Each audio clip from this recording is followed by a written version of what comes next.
look at Adorama TV presents little Digital video. Photography One-on-One, where we answer your questions. Here's your host, Mark Wallace. Welcome to Digital Photography One-on-One. I'm Mark Wallace. This week we have a great question from Andy Edwards. I've seen some great shots where the subject is in focus, but the background is out of focus. I think this is called depth of focus. How do you do that? Well, that's a great question, Andy, and you're on the right track. The proper term is actually depth of field, and the specific look you're talking about is called shallow depth of field. Up on the big screen, I have a few examples of shallow depth of field, and they all have the same thing in common, and that is that the subject is clearly in focus, and the background is, well, out of focus. And that's what shallow depth of field is. It's when you selectively focus on one thing in the image and let the rest of the image go out of focus. Let's take a look at how this works.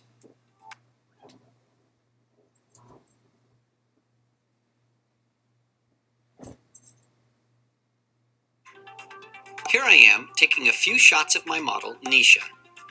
When I focus on Nisha, I can determine how much of the scene is in focus. By using the correct combination of settings, I can keep things in front of Nisha and things behind Nisha out of focus. This is called shallow depth of field. But I can also keep everything in focus, from the very first object in the frame to the very last. Again, this depends on using the right combination of settings. Well, that's cool, but what are the correct settings? And what do you have to do to control all of this stuff?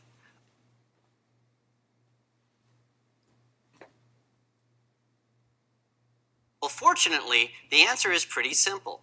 There are three things that control depth of field: aperture, focal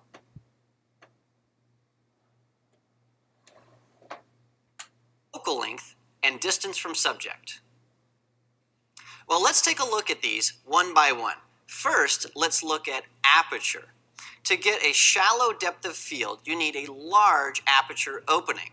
Now, don't be confused. When I say large aperture opening, I mean a small aperture value. So an aperture value of 2.8, which is a small number, is actually a large aperture opening. And an aperture value of 1.2 is a huge aperture opening. The point is, the larger the opening, the shallower the depth of field. Now let me illustrate this by showing you a series of photos that I took. In this series, I took the pictures of the same subject from the same location using the same focal length. The only thing I changed was the aperture value. I went from a really small aperture opening to a really large aperture opening. Let's take a look.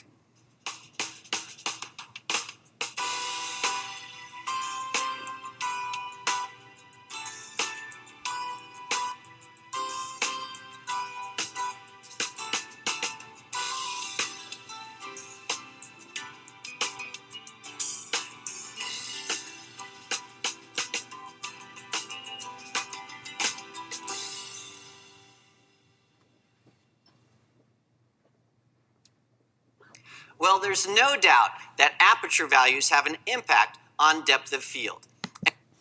Okay, so let's talk about so that's pretty much all about aperture. Kind of gives you a really good idea of what aperture really is all about.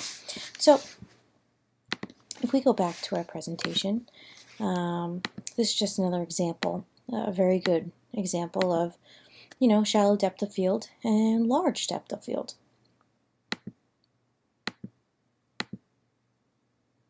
Okay, let's talk about shutter speed. Shutter speed's a little bit easier to understand. It's how fast the opening of your camera works. We talked about this when we discussed our sports setting. So basically, it's how long or short the shutter stays open when you're taking the photograph. It's measured in fractions of a second. Could be 1/8, 1/25, could go all the way up to 1/8000th. Now remember, 1/2000th is slower than 1/8000th. So the higher your fraction, the quicker your camera is going to be working.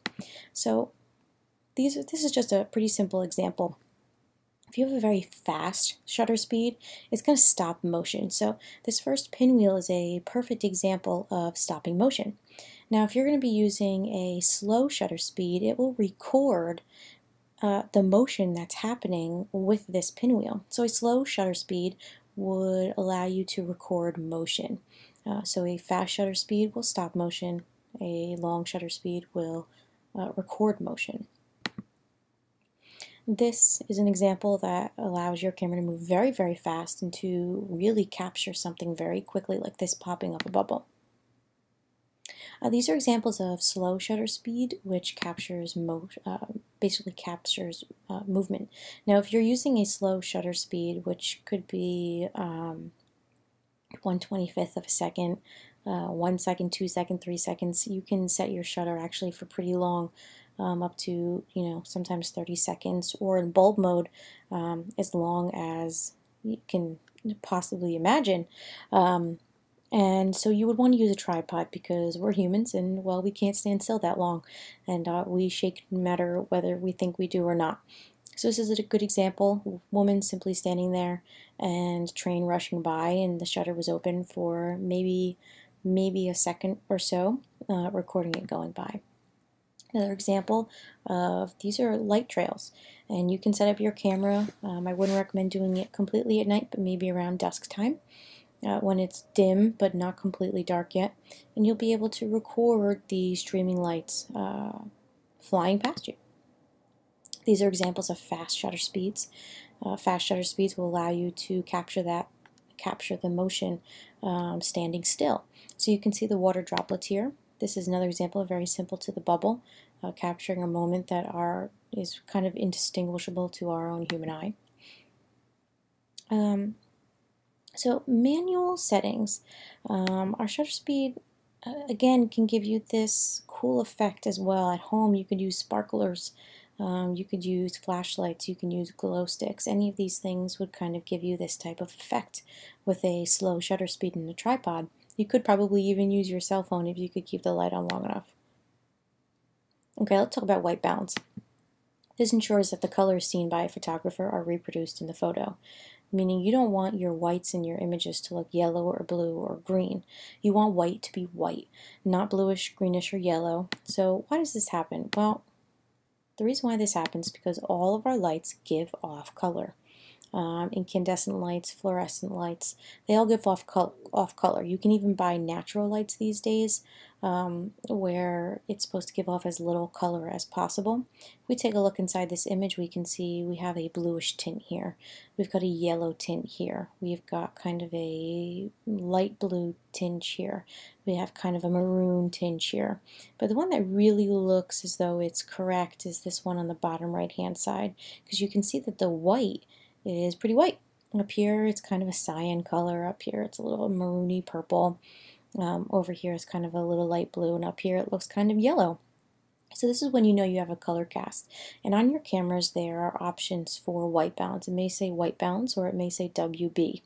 Any of those will help you to set for the particular light that you are sitting in. This is kind of a perfect example, again, of seeing a yellow tinged photograph, a blue tinged photograph, and this one is really pretty spot on because you have the white here. This is a little bit blue here. I would maybe say it should be a cross between both, in between this one and this one, but this I think has a better color for the cork.